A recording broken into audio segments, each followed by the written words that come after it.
Usia 65 bukan tanda tubuh harus melemah, tapi justru bisa jadi awal hidup paling sehat Anda. Jika Anda berusia 60 tahun ke atas atau punya orang tua yang ingin tetap bugar, tonton video ini sampai selesai. Karena di 5 menit ke depan, kita akan bongkar apa yang sebenarnya perlu berubah di usia 65 dan apa yang tidak. Banyak orang berpikir, wajar kan makin tua makin pegal, makin lelah, makin lambat. Padahal itu tidak selalu benar. Faktanya, usia 65 bukan usia tua.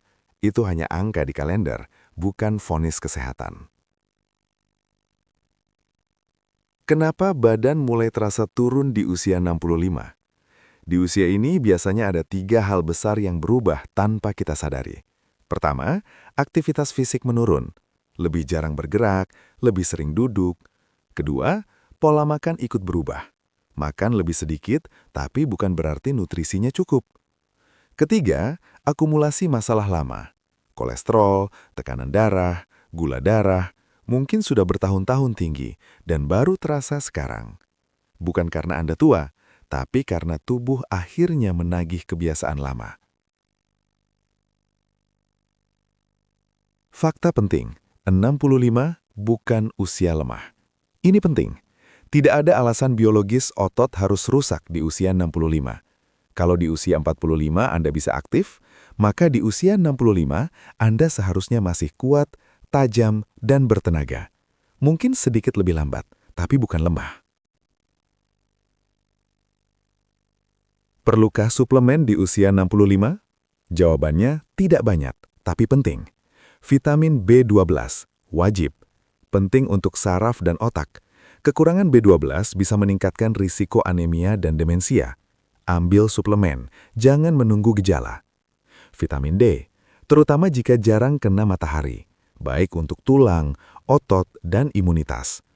Yodium, banyak orang kekurangan tanpa sadar karena memakai garam non-yodium. Kekurangannya bikin lemas, lambat, dan seperti kehilangan diri sendiri.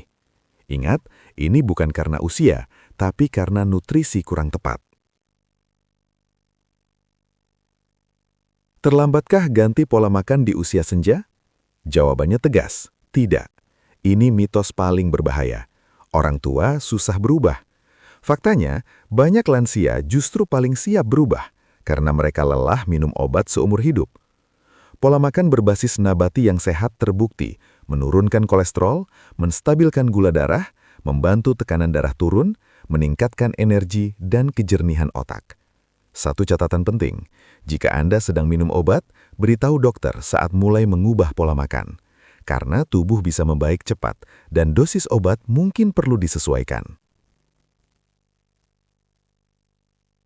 Kunci kekuatan otot dan otak di usia 65+. Bukan cuma soal protein, otot dan tulang butuh alasan untuk bertahan hidup. Artinya, lakukan latihan beban ringan, jalan kaki rutin, dan tetap aktif setiap hari. Tambahkan makanan berwarna, hijau, sayuran daun, merah, tomat, stroberi, oranye, wortel, ubi, biru dan ungu, beri. Warna-warna ini bukan hiasan, tapi perlindungan alami untuk otak, jantung, dan sendi. Penutup, usia 65 bukan akhir. Itu bisa jadi awal fase hidup yang lebih ringan, lebih jernih, dan lebih merdeka dari obat. Jika video ini bermanfaat, like dan bagikan ke orang tua atau keluarga Anda. Subscribe agar tidak ketinggalan konten kesehatan usia senja berikutnya. Ingat satu hal, tubuh ingin sehat, tugas kita hanya memberi kesempatan.